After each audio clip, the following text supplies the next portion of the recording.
Lire le psaume 110 qui va nous introduire sur le sujet de l'Église, le royaume. On va essayer de comprendre maintenant comment le Seigneur veut qu'on opère dans cette vie. Qu'est-ce qu'on doit s'attendre? Qu'est-ce qu'on doit peut-être pas s'attendre aussi? Ensemble. Psaume de David, la parole de l'Éternel à mon Seigneur. Assieds-toi à ma droite jusqu'à ce que je fasse de tes ennemis ton marchepied. L'Éternel étendra de Sion le sceptre de ta puissance. Domine au milieu de tes ennemis. Ton peuple est plein d'ardeur quand tu rassembles ton armée, avec des ornements sacrés au sein de l'aurore. Ta jeunesse vient à toi comme une rosée. L'Éternel l'a juré, il ne s'en repentira point.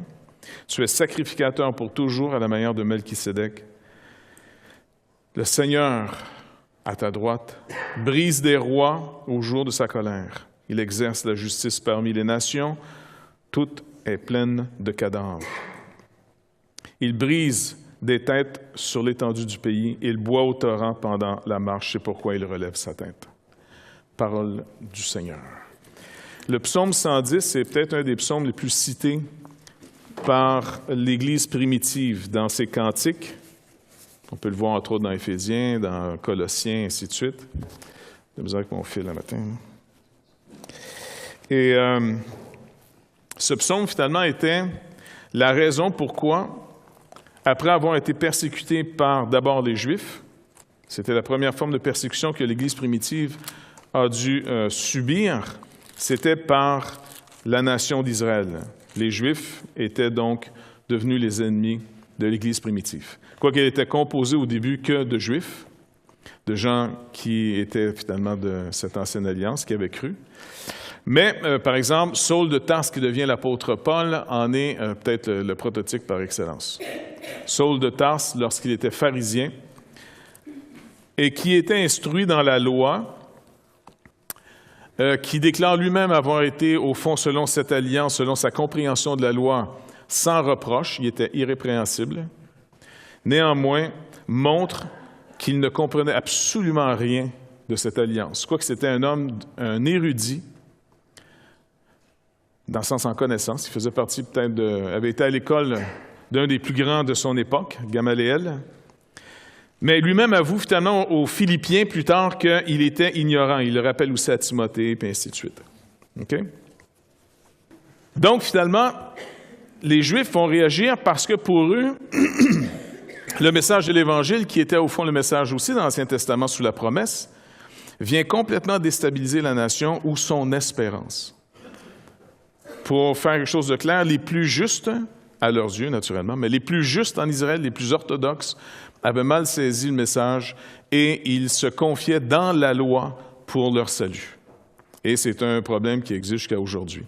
Donc, ils se confiaient dans la loi, dans ce qu'ils pouvaient faire de juste pour avoir de l'assurance pour leur salut. C'est sûr que l'Évangile, lorsqu'il est annoncé, est une bonne nouvelle, surtout pour ceux qui sont en échec par rapport à la loi. Mais ceux qui ont compris la loi, puis on en voit tout le long des évangiles, surtout si on suit l'évangile de Luc pour mieux comprendre les actes, on voit, Luc nous montre des gens qui l'ont compris, qui étaient appelés par Dieu des justes, mais pas des justes seulement parce qu'ils observaient la loi, puisqu'on se rappelle que l'apôtre Paul, avant sa conversion, lui-même dit qu'il suivait la loi, mais il n'était pas un juste, selon les critères de Dieu. Mais il y avait des gens qui suivaient la loi et qui étaient déclarés justes parce qu'ils comprenaient la loi. On pense à Siméon, ce vieillard qui, toute sa vie, attendait l'avènement finalement du règne de Dieu. Anne, la prophétesse. C'était des gens qui observaient la loi, qui étaient consacrés vraiment à laisser la loi faire tout son travail dans leur âme, donc briser la puissance, au fond, qui me donne le droit de pécher. Mais non seulement ça, me brisant au point que mon espérance ne peut plus venir de moi, il vient de Dieu. Okay? Donc, le vrai juste selon la parole de Dieu, ce n'est pas quelqu'un qui fait seulement observer la loi, c'est quelqu'un qui comprend que la loi l'amène à sa condamnation, même s'il ne fait pas les choses que la loi condamne. L'apôtre Paul, avant sa conversion, je le répète, il faut vraiment que ça soit bien compris, l'apôtre Paul, avant sa conversion, ne fait pas partie de ces justes, même s'il dit lui-même qu'il était irrépréhensible. Pourquoi? Sa confiance était « j'observe la loi ». Siméon observe la loi, ma confiance vient de Dieu seul. Et mon libérateur va venir. Que ce soit même le père de Jean-Baptiste, dans son cantique, il va dire, maintenant, on va pouvoir servir Dieu sans crainte. Sans crainte, pourquoi? Parce que qui est suffisant pour ces choses? Qui est assez pur pour parler au nom de celui qui est pur? Qui est assez saint pour parler au nom de celui qui est saint? Personne. Qui peut parler au nom de Dieu? Donc, finalement, ces hommes, ces femmes comprenaient le message, mais en apparence, si on ne fait pas attention, en apparence, c'est assez difficile de distinguer l'un de l'autre. C'est facile de distinguer le pécheur raté, le Zachée, Marie-Madeleine qui est possédée de 7 démons, qui est prostituée. C'est facile de voir cette catégorie de gens qui, la loi les condamne publiquement, même eux-mêmes, ne sont même pas en train de se vanter d'être des justes. On se rappelle la parabole que Jésus raconte sur le pharisien et le publicain qui vont au temple prier, et le publicain se condamne lui-même. Ce qui doit par contre sauver le publicain qui se condamne, c'est d'entendre la bonne nouvelle. Fait que ça, c'est le principe dans lequel l'Église arrive avec un message qui va vraiment foudroyer. Maintenant, on se rappelle qu'un royaume, ça prend d'abord un roi. Il y en a qui se rappellent un peu de la semaine passée. Merci, ça m'encourage. Deuxièmement, un royaume, c'est aussi non seulement un roi, mais un territoire. Et troisièmement, un territoire avec un roi, c'est aussi la loi du royaume. C'est une loi. Qui es-tu, toi qui juges? Un seul législateur. Toi, par contre, tu peux ni sauver ni perdre personne. T'sais.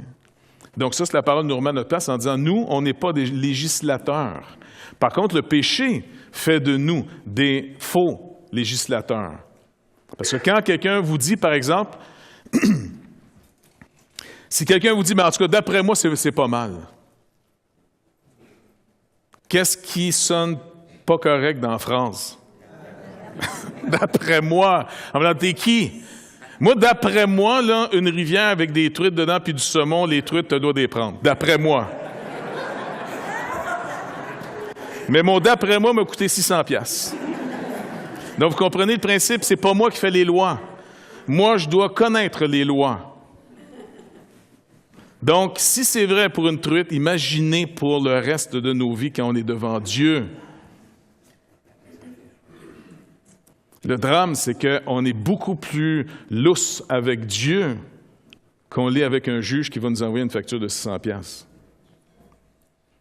Mais en passant, si vous devez, en passant, ne négligez ni l'un ni l'autre, mais si vous devriez faire attention au juge des juges, je vous conseillerais de vraiment fléchir le genou devant Jésus-Christ. Et quand lui dit que quelque chose est mauvais, quand il dit que quelque chose est condamné par lui, dites jamais que pour vous, ce n'est pas si grave.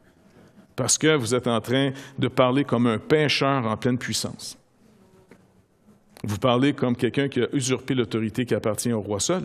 Vous n'avez pas le droit. Nous n'avons pas le droit. Maintenant, ça nous amène au territoire, au Seigneur.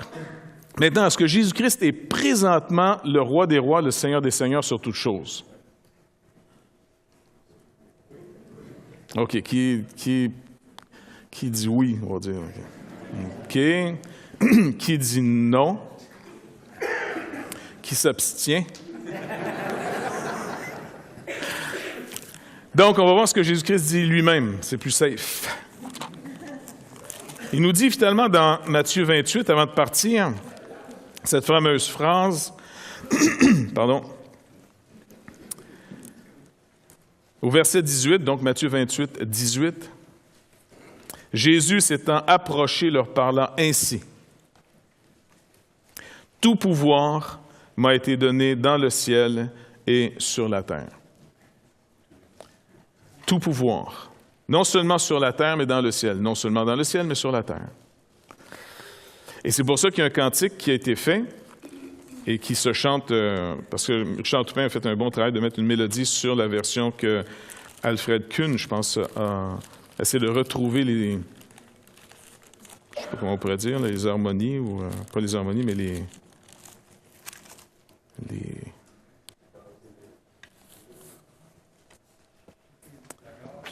Non. Les rimes, mais pas les rimes, mais tu sais, les rimes de char. Jean, on appelle ça comment, là, les pieds, les quoi, les strophes. Anyway, y a-t-il quelqu'un qui a la version parole vivante, ou peut-être, justement, on le chante en cantique? Est-ce qu'il y aurait possibilité de nous mettre le cantique qui est, tu sais, le Christ dès l'origine fut d'essence divine? Donc, c'est la version que Kuhn a retravaillée et qui était chantée dans l'Église primitive. Ça fait partie des credos. Ça fait partie, finalement, de ce qu'on devait mémoriser. Une chose que je vais demander peut-être aux chantres, éventuellement, c'est de nous faire chanter à tous les dimanches. Puis en passant, l'Église ici va chanter, puis on fait des mélodies les plus agréables possibles, pas de problème, parce que la mélodie, c'est supposé être agréable. Là, tu sais. Mais Pasteur Réal est un pasteur plus musicien. Moi, je suis un iconoclaste en musique. Ça fait que c'est sûr qu'il va vous aider, finalement, à survivre ce que j'amène. Mais moi, je ne suis pas là pour triper quand je chante. Je ne suis pas là pour pleurer, puis je ne suis pas là pour rire non plus. Je suis là pour mémoriser, parce qu'une des formes les plus puissantes pour mémoriser, c'est de chanter. Même des chantants niaiseuses. En passant, même le monde, en passant, ceux qui ne sont pas réveillés dans l'Église, le monde va vous réveiller bientôt. Le monde, les non-sauvés sont en train de se dire, on chante des cruautés et des abominations. Radio-Canada faisait, ou je ne me rappelle plus, je pense que c'est Radio-Canada, ou un autre poste, faisait finalement le décompte des chants, des musiques qu'on chante le plus. C'était 98.5 qui faisait ça? C'est vraiment bon, hein? Et puis, la dame qui présentait ça, elle disait, en passant, je chantais ça avec ma fille jusqu'à temps que je m'arrête pour écouter ce que je chantais. Comme ça parle de viol, ça parle de tuer quelqu'un. Même l'histoire, tu sais, la fameuse chanson de Tom Jones? Ouais. Et bien là, finalement, il tue sa blonde à coups de couteau. Parce qu'il ne fait plus endurer, finalement, qu'elle niaise. Puis nous autres, on est là, on allume les briquets, et disait, tu sais, tu dis, attends, est-ce que tu entends ce que tu chantes? Mais le problème, c'est que la musique nous fait mémoriser. Ça fait qu'on va essayer de récupérer quand même cet art pour y donner aussi, non pas seulement, mais aussi, parce que là, j'entends tous les musiciens qui flippent au bout, là, aussi, pas seulement, aussi, sa force première qui est de nous faire mémoriser les vérités fondamentales. Et c'est pour ça que chacun de nous devrait toujours vérifier ce qu'il écoute. Parce que la musique est tellement charmante qu'elle nous fait dire des choses absolument absurdes et très violentes souvent. Bref, ce psaume était aussi arrangé. Donc, c'est dans le psaume 110 qui était transformé par l'Église primitive pour chanter finalement cette réalité. Donc, il est là. Okay. Donc, le Christ, dès l'origine, fut d'essence divine. Un avec le Dieu saint, il avait sa nature, sa gloire, sans mesure, ses attributs divins. Loin de mettre sa joie à trouver une proie dans son égalité avec le Dieu suprême, il s'abaissa lui-même avec humilité. Et puis là, ça va de l'avant. Le roi de tous les êtres ici-bas voulut naître, en simple serviteur, esclave volontaire. Il a vécu sur terre sans éclat, sans honneur. On se rappelle les passages d'Ésaïe. Homme parmi les hommes, il fut ce que nous sommes, en tout semblable à nous, Dieu, Emmanuel, Dieu avec nous. Humble et sans apparence, dans son obéissance, il alla jusqu'au bout. Il humilia son âme jusqu'à la mort infâme d'un criminel en croix au trône de lumière. Il fut par Dieu son Père, élevé roi des rois, à lui honneur, suprême couronne, gloire. Donc, vous voyez, il est élevé, il fut élevé, c'est fait, par Dieu, roi des rois. Le psaume 110 nous le rappelle, et plein d'autres passages. Donc, c'était un cantique que les chrétiens chantaient. Rappelez-vous, encore une fois, les premières persécutions étaient... Le judaïsme s'est attaqué violemment à eux. Et l'apôtre Paul n'a pas des paroles nécessairement tendres face à ces gens, parce qu'il connaît leur égarement. Il n'est pas nécessairement... Il n'est pas en train de les haïr, mais il reconnaît à quel point ces gens sont devenus violents, et il faisait partie d'eux avant. Il était un de ceux qui avaient tué ou fait tuer au nom de Dieu, croyant rendre un culte à Dieu, le meurtre d'Étienne. Donc, s'il y en a un qui a défendu finalement ce principe de l'aveuglement, de trouver notre justice dans ce que nous faisons, même dans ce que nous faisons selon la volonté de Dieu, c'était peut-être le meilleur défenseur qu'on a jamais eu dans toute l'histoire de l'Église. Parce que quand quelqu'un est sauvé d'une erreur, habituellement, il va vraiment voir cette erreur partout lorsqu'elle vient. Si vous n'êtes pas affecté par un certain problème, le problème vous dérange moins. Mais quelqu'un qui a été vraiment affecté par un problème et qui en a été délivré, souvent, il est beaucoup plus en réaction à cette faute que quelqu'un qui n'a pas subi de conséquences. C'est compréhensible. Donc, l'apôtre Paul nous rappelle qu'on ne peut pas se confier dans la loi pour être sauvé. Un vrai juste, ce n'était pas quelqu'un qui observait la loi, mais quelqu'un qui, en observant la loi, avait une attente de celui qui devait le sauver de la loi. Ou en d'autres mots, c'est quelqu'un qui comprenait maintenant pourquoi en Israël, Dieu avait fait établir des villes qu'on appelle de refuges. Pour que si tu tues quelqu'un par accident, c'était dans la loi, si tu tues quelqu'un par accident, tu dois te sauver dans une de ces villes, qu'on appelait des villes de refuge. Si tu entres dans cette ville, on n'a pas le droit de mettre la main sur ta vie, les vengeurs ne pouvaient pas venir te tuer, ainsi de suite. Et là, il y avait un procès selon la loi. Maintenant, le royaume de Dieu s'étend sur toutes les nations. Et si Jésus-Christ règne aujourd'hui sur toutes les nations, on ne voit pas nécessairement son règne s'exercer sur toutes les nations, pas vrai? Il y a plein de pays où Jésus-Christ... Mais il y a certains pays qui sont encore en train de s'éclairer par la loi et l'Évangile. Le Canada en a été un, ainsi de suite, les États-Unis, tout ça. On a été longtemps un pays qui, puis même quand on a refait la Constitution, puis les droits finalement des droits de l'homme, là, les droits de... Eh bien, on a réinclus finalement au tout début dans la proclamation qu'on croit dans le droit. On est un État de droit, donc on croit au droit, à la suprématie du droit et de Dieu et du droit. Maintenant, le problème, c'est que ce Dieu, c'était le Dieu des chrétiens. Aujourd'hui, il va falloir redéfinir de quel Dieu on parle. Et ça ne sera pas quelque chose de facile. Maintenant, je vous conseillerais 2 petits livres, si vous voulez avoir quelque chose d'un petit peu plus profond sur le royaume, parce que je fais juste un survol très rapide. Là. Vous avez d'abord, c'est un classique, c'est l'Évangile du royaume par Lade. Si jamais ça vous intéresse, là, ça se trouve encore. C'est Vida qui publiait ça. Donc, ça a déjà plusieurs années, mais c'est quand même très intéressant. En français, il n'y a pas grand-chose, mais c'en est un. Donc, l'Évangile du royaume. Et puis, un qui a vraiment essayé de simplifier pour nous expliquer, puis je trouve que c'est celui par lequel, on dirait que j'ai le mieux compris, c'est celui-là, c'est Kuhlman. Oscar Kuhlman. C'est Royauté du Christ et Église. Puis ça se trouve dans une petite série qu'on retrouve facilement dans les livres usagés, là, tu sais. Plein de trésors dans ces petites places-là, des fois. Royauté du Christ et Église par Oscar Kuhlman. Kullmann. Et puis, finalement, Kuhlman explique un peu tout ce principe, donc un roi. Et c'est pour ça que quand Jésus vient dans les évangiles, chasser les démons, guérir les malades, toutes ces choses-là, et surtout chasser les démons, était une manifestation que le roi entre finalement dans sa création. Mais pourquoi en tant qu'homme? Parce que finalement, c'est dans le plan de Dieu de Genèse au chapitre 1, Dieu avait établi l'être humain, homme et femme, mâle et femelle, pour régner sur sa création.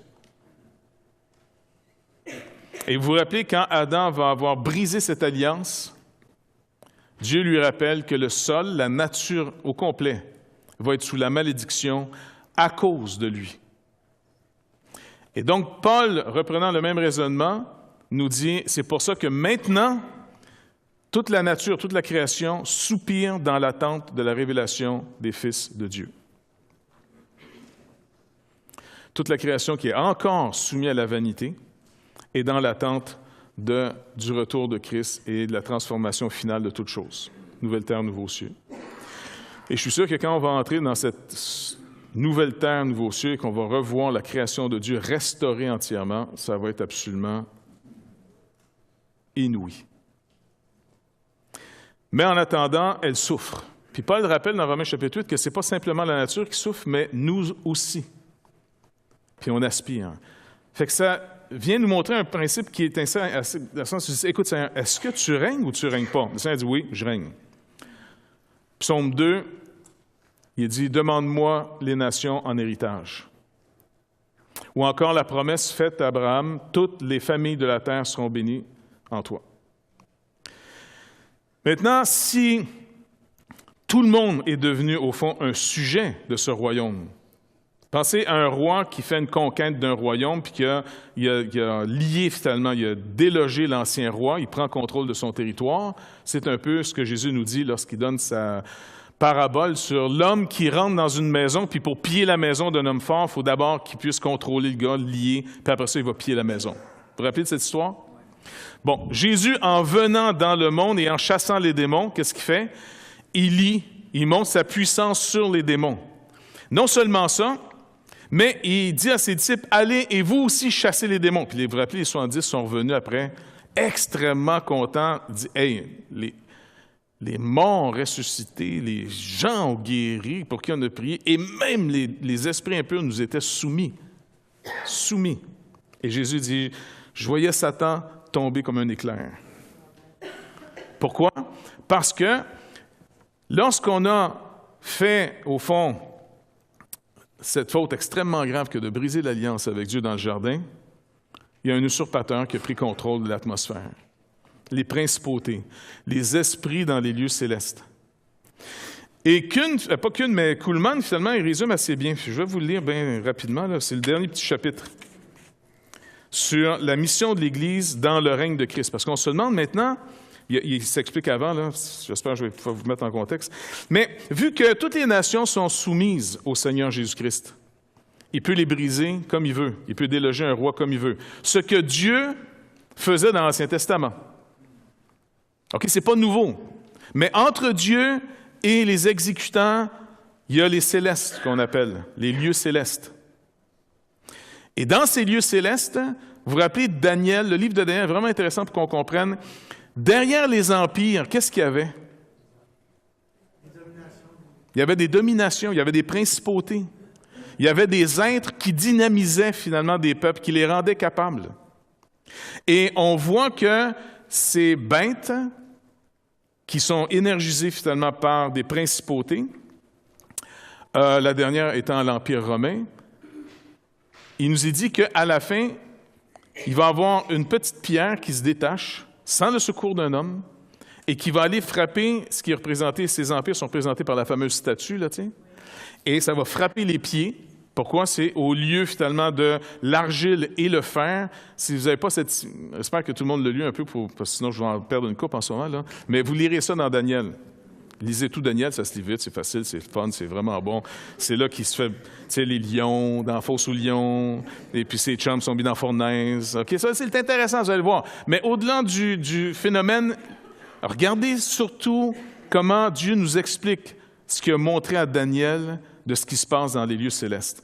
Et vous allez mieux comprendre après pourquoi le Seigneur nous dit à nous, vous maintenant qui avez cru en moi, vous êtes assis dans les lieux célestes. Vous êtes assis en Christ dans les lieux célestes. Pour faire quoi?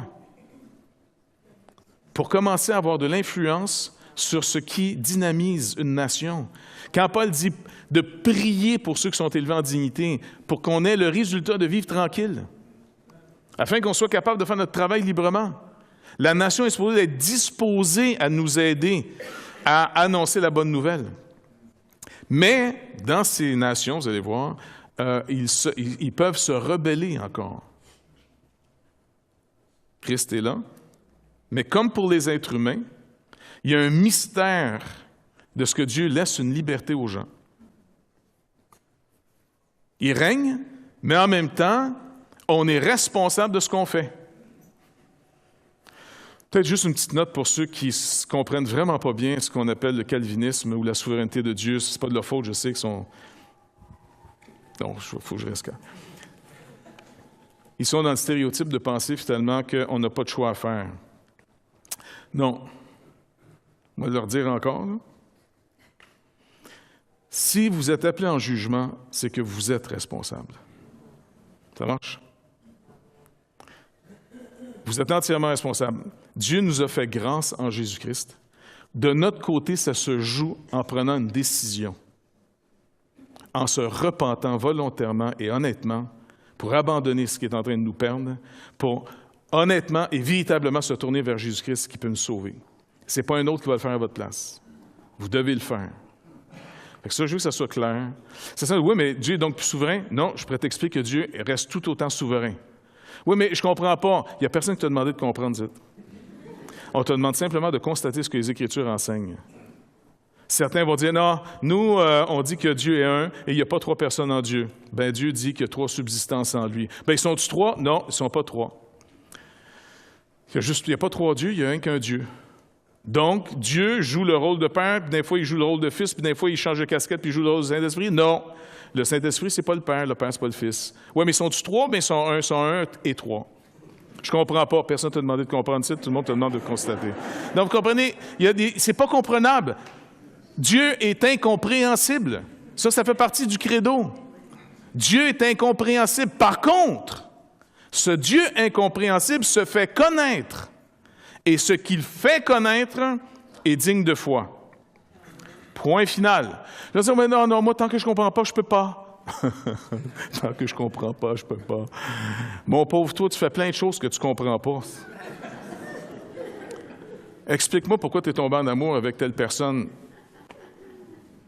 Non, parce qu'elle était belle? Non. Non, il y a sûrement tout un système d'hormones que tu ne comprends pas qui sont en jeu là-dedans. Non? Explique-moi c'est quoi la vie. Dis-moi c'est quoi de la vie. Ben de la vie, c'est de la vie. Non, je sais. Mais personne ne peut expliquer c'est quoi de la vie. On peut constater qu'elle a la vie, on constate qu'elle n'est plus là la vie, mais la vie en soi, là, c'est quoi?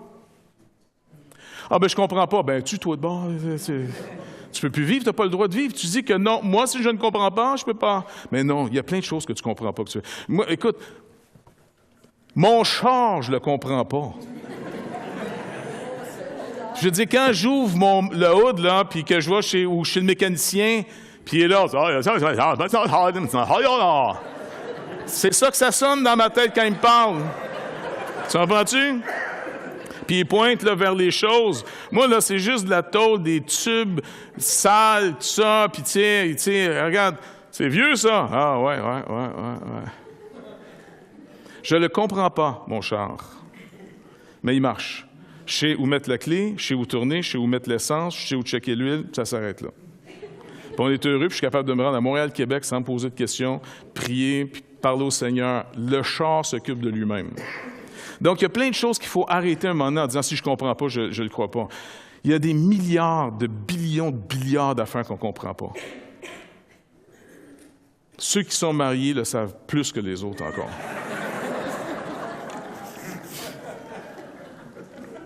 Maintenant, pour revenir à notre mission, si tous les êtres humains sont devenus, tous les démons, les esprits, les êtres humains, tout a été remis à Christ, c'est à lui, qu'est-ce que l'Église parmi ça?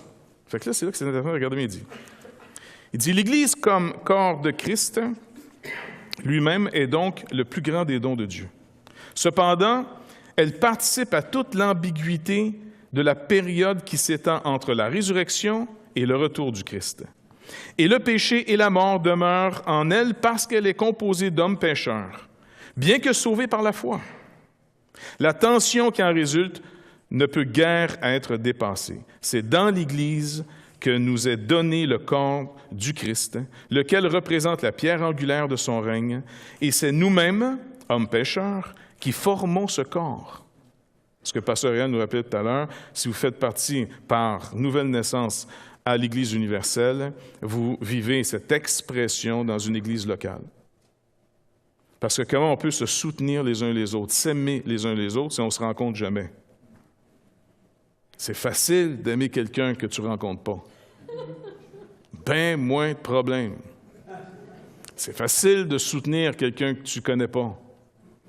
C'est surtout facile d'aider quelqu'un que tu n'as pas à aller aider. Si on peut le faire avec Facebook, d'avoir des milliers d'amis Facebook, pas avec l'Église. Ce n'est pas une Église virtuelle. C'est une réalité de pécheurs sauvés par pure grâce que Dieu ramasse ensemble et qui fait qu'on est tellement différents les uns des autres qu'on est obligé de réaliser que ce n'est pas si évident que ça. On a vraiment besoin du secours du Seigneur pour être l'Église. L'Église, c'est un miracle. C'est la chose la plus fragile, on dirait, au monde. Et en même temps, c'est le moyen le plus puissant par lequel le Seigneur fait avancer son autorité dans le monde.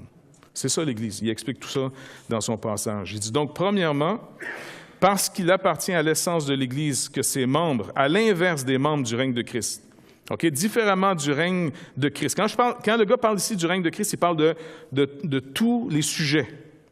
D'accord? Satan est un sujet de Christ. Il a été vaincu à la croix.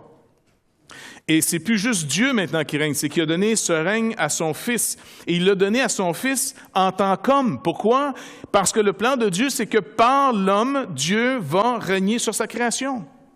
Et si Adam a échoué, Dieu s'est fait homme et Christ n'a pas échoué. C'est ce que Paul va nous rappeler dans Romains chapitre 5. Maintenant, si tout le monde, si tous les êtres sont devenus les sujets du roi, qu'est-ce que vous, maintenant, en tant qu'Église, vous êtes? Quelle est la différence entre le sujet non sauvé et le sujet sauvé qui devient le corps de Christ? C'est que non seulement on est sous son règne, mais l'auteur ici nous rappelle par plein de passages, qui est vraiment intéressant, nous participons à son règne. Est-ce que vous réalisez qu'on participe au règne? Si vous demandez quelque chose pour un pays et que c'est dans la volonté de Dieu parce que vous l'avez discerné par la communion que vous avez, puisque vous êtes rétablis à la communion avec Dieu par le Saint-Esprit et la parole. On est rétablis à cette communion. Donc, dans la communion, on discerne la volonté de Dieu et Jésus dit maintenant, tout ce que vous demanderez en mon nom, ça va vous être accordé. Et c'est comme ça qu'au travers de l'histoire, on voit non seulement un réveil où des gens viennent à l'Église pour être sauvés, mais on voit littéralement des pays être arrachés des ténèbres. C'est quand même incroyable. Il y a deux types de grâces que l'Église, au fond, amène dans ce monde par Jésus-Christ. Le Seigneur Jésus-Christ étant au milieu de nous, il amène d'abord la grâce d'être sauvé. Une grâce spécifique à un besoin majeur, parce que si quelqu'un n'est pas né de nouveau, la colère de Dieu demeure sur lui, point final. Ça, c'est le premier. Et là-dessus, on est fort de le prêcher, le salut. Quand on prêche l'Évangile, on prêche beaucoup cet aspect-là. Il faut naître de nouveau, et c'est vital. Mais on oublie que l'Église est aussi l'organe par lequel Dieu va faire des réformes dans la société des hommes. D'où vient que les gens, aujourd'hui, ont des droits? Ça ne vient pas des riches et des puissants de ce monde. Ils ont toujours eu des droits. Nabuchodonosor, roi de Babylone, avait tous les droits, au point que ses sujets n'avaient même pas, eux, le droit que lui avait. Lui avait le droit de vie ou de mort sur ses sujets. C'est stressant de vivre sous un tel régime. Nabuchodonosor pouvait faire mourir qui voulait, et puis, en passant, il ne faisait pas des crises, comment on appelle ça, post-mortem, ou je ne sais pas trop quoi, là, tu sais. « Oh mon Dieu, j'ai fait mourir quelqu'un. » Il dormait très bien. Aucun problème avec ça, tu comprends? Il avait ce pouvoir. Il était la loi. Il était la loi. C'est le péché par excellence. C'est le péché et le pécheur par excellence. Et pourtant, le Seigneur, Dieu Tout-Puissant, lui a laissé. Dieu règne, mais il y a un gars qui a un pouvoir absolu. Tu dis, ouais, mais Dieu règne-tu? Dieu fait juste une petite démonstration. C'est pour ça que le livre de Daniel est vraiment bon pour comprendre le rôle de l'Église, le peuple de Dieu, le corps de Christ dans le monde et comment Jésus-Christ, comme on a vu dans le psaume 110, règne au milieu de ses ennemis. Et là, un jour, Nabuchodonosor, ce fameux roi de Babylone, est un roi vraiment d'une puissance inouïe. Il a une vision, mais il n'est pas capable de comprendre la vision qu'il a. Essaye de la comprendre, il voit un arbre gigantesque qui couvre toutes les nations du monde, les oiseaux, les animaux. C'est comme toute la création se nourrit autour et par cet arbre. Il est vraiment impressionnant. Mais à un moment donné, il entend une voix, on coupe l'arbre, tu sais, puis c'est enchaîné, puis ainsi de suite. Puis il ne comprend pas trop, fait qu'il appelle Daniel, qui avait déjà donné une explication d'une vision auparavant. Non seulement il a donné l'explication, mais même la vision elle-même. Fait qu'il dit, Daniel arrive, il dit, OK, raconte-moi ta vision. Fait que l'autre, il raconte ça, tu sais. Daniel, il écoute ça. Roi, que son explication soit pour tes ennemis. En d'autres mots, ce que je vais t'annoncer, c'est pas une bonne nouvelle. Ah non? Écoute, je vais te la dire, là. Bon, ben le grand arbre, là, tu sais, qui donne la vie à tout le monde, là, que tout le monde savait, ben c'est toi. Ah ben, c'est pas une bonne, mauvaise nouvelle, ça, tu sais. Non, mais attends, c'est pas fini, là. T'as vu, il s'est fait couper l'arbre? Ouais. Il est enchaîné? Ouais. 7 chaînes? Ouais. Ben écoute, sais-tu quoi?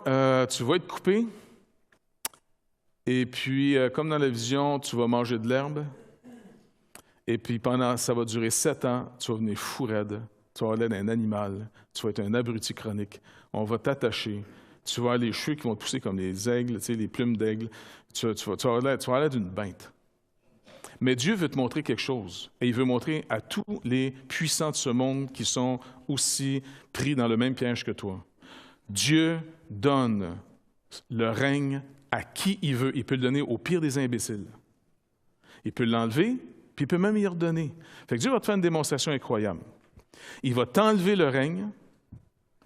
Pendant 7 ans, tu vas avoir l'air d'un fou. Tu vas être complètement hors de la planète. Là, tu vas avoir d'un animal. Et quand Dieu va décider, dans 7 ans, tu vas être rétabli sur ton trône.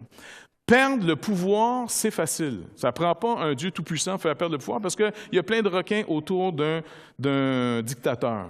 Tous les dictateurs deviennent paranoïaques. Si on montait en haut de la montagne, il y en a une couple qui ont perdu leur tête en chemin, et puis il sait très bien qu'il faut qu'ils se maintiennent là, puis quand il va devenir faible, les autres loups l'attendent, puis ils vont le dévorer. Pas vrai?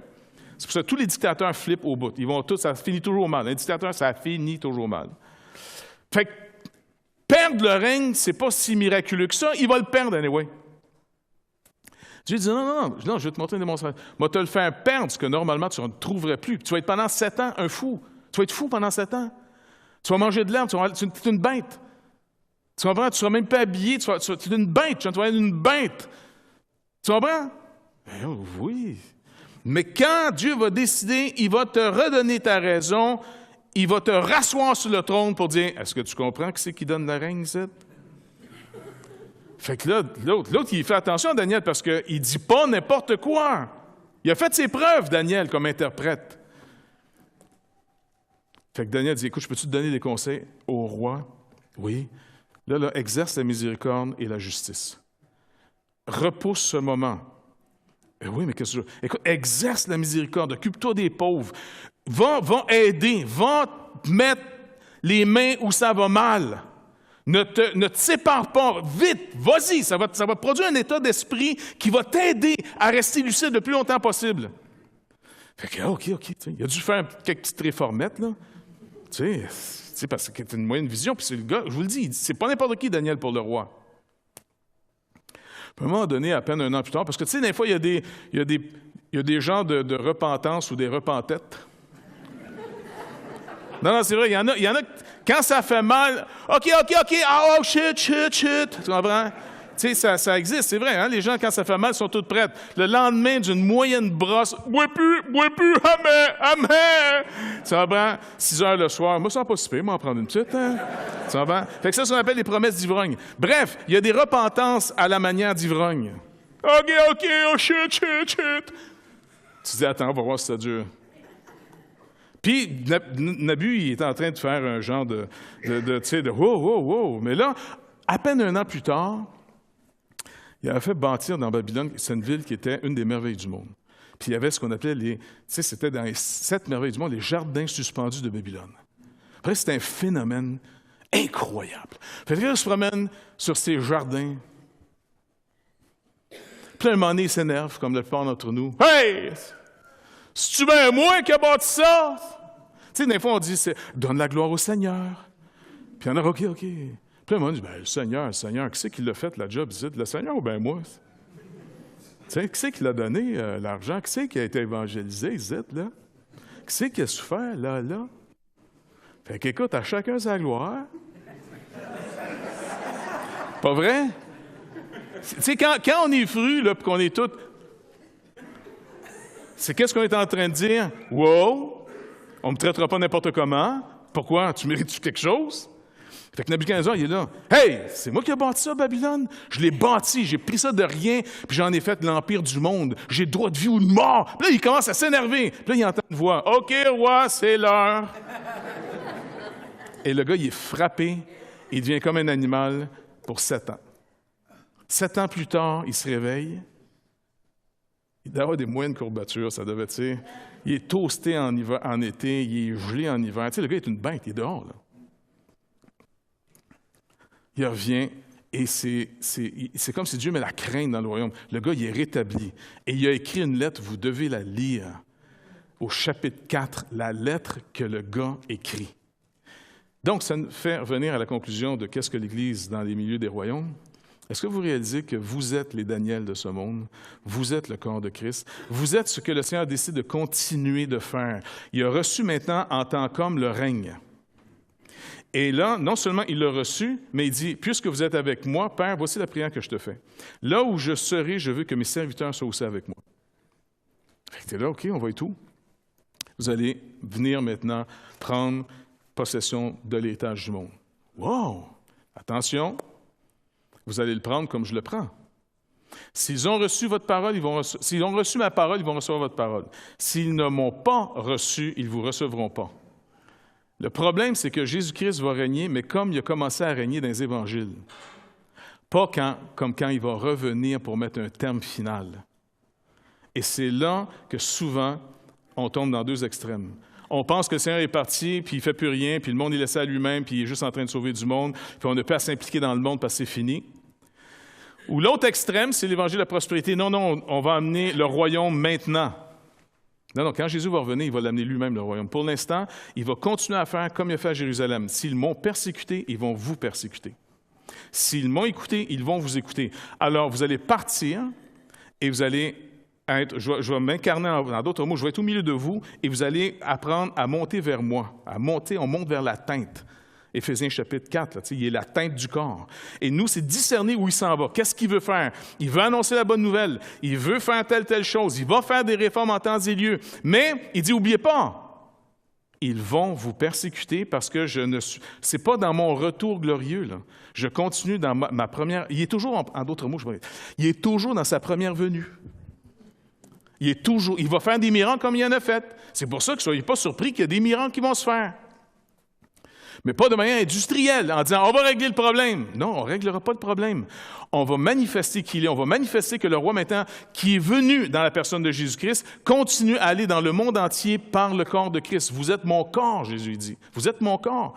Saul de Tarse, il persécute, fait tuer Étienne, il persécute les chrétiens.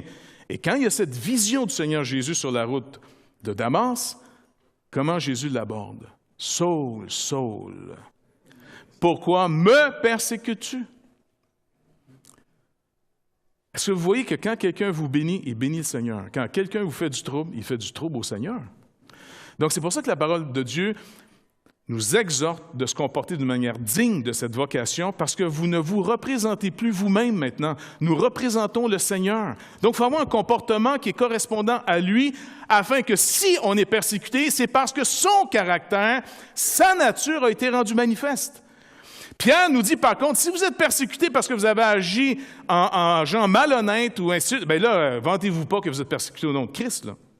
Vous voyez la distance? C'est pour ça qu'on est instruit pour dire, est-ce que vous réalisez que vous portez un nom maintenant? S'il est mort pour tous, alors on est tous morts en lui. Et si on vit, c'est pour lui qu'on vit. On ne vit plus pour nous maintenant. Fait que la vie chrétienne, c'est pas d'abord pour que je m'épanouisse puis je devienne un être si merveilleux. C'est que d'abord, je suis racheté un grand prix pour devenir finalement l'extension de la vie d'un autre. On est, au fond, le peuple que le Père donne à son Fils. Au milieu de ses ennemis, il lui donne une armée. Mais son armée, contrairement aux armées du monde, ne s'en vont pas tuer. Ils s'en vont en son nom donner leur vie, comme lui-même a donné sa vie. Est-ce que vous voyez la nuance? C'est pour ça que quand le christianisme, avec les croisades ou d'autres phénomènes similaires, ont tombé dans le panneau de faire la guerre sainte, c'est qu'ils avaient été philosophiquement vaincus avant par l'islam. Ils ont christianisé une partie de l'islam en disant « Nous aussi, on va en monter des armées, puis nous aussi, on va les combattre. Puis nous aussi, on va étendre le royaume de Dieu avec des armées. » Charlemagne n'a pas été trop fort, mais c'est là-dedans qu'il a été. Mais est-ce que c'est biblique? Non. Est-ce que Dieu s'en est servi? Peut-être. Dieu se sert de tout. Mais est-ce que c'était la méthode? Non, c'est à l'encontre de l'alliance. On est une armée qui va dans le monde envoyé par un général qui dit « Comme ils m'ont traité, ils vous traiteront. Et comme je les ai aimés, je vous commande de vous aimer les uns les autres. » Il n'y a pas plus grand qu'amour que de donner sa vie pour ceux qu'on aime. Si on n'a pas une intelligence renouvelée, on va essayer de christianiser Adam. On va essayer de justifier. On va essayer de rendre la loi élastique. On va l'arranger pour que ça nous soit commode. L'Évangile nous amène dans d'autres choses. Un roi, le territoire, c'est le monde. Le trésor, c'est l'Église, son peuple. Et quand le Seigneur il nous a commandé une chose, en passant, ici, Kuhlman dit quelque chose d'intéressant, il dit, parce qu'il appartient à l'essence, je vais juste finir avec cette déclaration ici, parce qu'il appartient à l'essence de l'Église que ses membres, à l'inverse des autres membres du règne de Christ, sachent qu'ils sont sous la souveraineté du Christ et qu'ils règnent avec lui, la première tâche de l'Église est la prédication. Christ règne dans l'Église et par l'Église au moyen du témoignage qu'on lui rend. Qui vous écoute, m'écoute. Le contenu de la prédication est le royaume du Christ. Christ nous a sauvés par sa mort et sa résurrection, qui lui ont donné la victoire sur les puissances et les dominations. Il règne. L'Église doit affermir ses propres membres dans cette foi, en premier lieu par la prédication, puis par le baptême et la Sainte Seine, en lesquels se manifeste plus particulièrement, comme nous l'avons vu, le caractère de son corps. Donc, c'est vraiment quelque chose à redécouvrir, le royaume de Dieu et l'Église dans le royaume de Dieu et qui nous sommes dans ce royaume. C'est pour ça que quand vous priez pour les autorités civiles, vous priez pour leur protection, afin que ceux qui sont sur les nations, ces êtres dont Hérode a simplement été une expression, Pilate la même chose. Maintenant, réalisons que nous avons une responsabilité et le pouvoir qui vient avec, d'affecter d'abord par l'intercession de la prière et la prédication de la parole le monde qui s'en vient. Et deuxièmement, comme il conclut après, il dit « Et en n'oubliant pas de manifester la miséricorde de Dieu à un monde qui souffre. » Et c'est pour ça que Dieu nous a destinés à s'occuper des pauvres, à soigner les gens, à manifester que le péché nous a blessés, Christ veut nous en guérir. Donc, un chrétien qui ne s'occupe pas des pauvres, une Église qui n'est pas concernée par les gens qui souffrent, est une Église qui s'est racontée une autre histoire que l'histoire du royaume. Voilà. C'est pas complet, là, mais en tout cas, c'est clair? Merveilleux. Moi, il y a plein de choses que je ne comprends pas encore, mais au moins, vous autres, vous savez où ça s'en va. Super. On remet ça au Seigneur. Père, merci de nous amener encore plus loin, Seigneur Dieu, dans le sens, ouvre notre intelligence, Seigneur Dieu. Si pour les apôtres, après 3 ans d'enseignement, 3 années de marcher, de manger avec toi, de vivre avec toi, Seigneur, ce n'était pas nécessairement toujours évident. Tu as dû passer après plus d'1 mois avec eux, après ta résurrection, pour leur expliquer ce qui concernait le royaume, ta royauté, qui eux étaient. Et sans que c'était clair pour eux après, on te fait cette prière, Seigneur, en tant qu'Église, là, ici, locale, limitée à nous autres, là. Vois, Seigneur Dieu, à nous enseigner pour qu'on puisse marcher plus librement dans ton plan. Seigneur, montre-nous les enjeux. Délivre-nous, Seigneur, du mal, puis surtout d'aimer le mal. Ou encore, pire, de tomber dans le panneau, Seigneur, de penser qu'on a le droit, nous aussi, de faire nos lois. Et même notre pays, quand notre pays décide de se détourner de tes lois pour faire des lois contre tes lois. Et c'est là que tu dis dans ta parole que ça devient la bête. Seigneur, s'il vous plaît, ouvre notre intelligence afin qu'on soit utile pour notre génération, utile, Seigneur Dieu, pour le lieu où on demeure. Afin qu'on ne soit pas simplement une Église qui cherche par du mysticisme son bonheur personnel ou par des vérités, comment avoir, je ne sais pas moi, plus de succès dans toutes sortes de petites affaires. Seigneur, rappelle-nous, c'est quoi notre vocation? Pour qui on est en train de vivre et pour qui on va mourir? S'il vous plaît, Seigneur Dieu, tu as la puissance de le faire. On ne le demandera pas à n'importe qui, même les plus grands savants de ce monde, même les plus grands théologiens de ce monde pourraient juste nous en parler, mais toi, tu peux nous le dévoiler. Toi, tu peux illuminer dans notre entendement ces choses, parce que tu es au milieu de nous et tu nous as fait la promesse d'être en nous par ton esprit. Fait que Seigneur, ne nous laisse pas ignorants de ces choses. S'il vous plaît, ouvre notre intelligence afin qu'on soit un peuple puissant, heureux et qui marche dans tes voies, contrairement au monde, mais en réalité selon vraiment le roi des rois, le Seigneur des seigneurs. Merci d'avance, Père, au nom de Jésus. Amen. Bonne semaine tout le monde.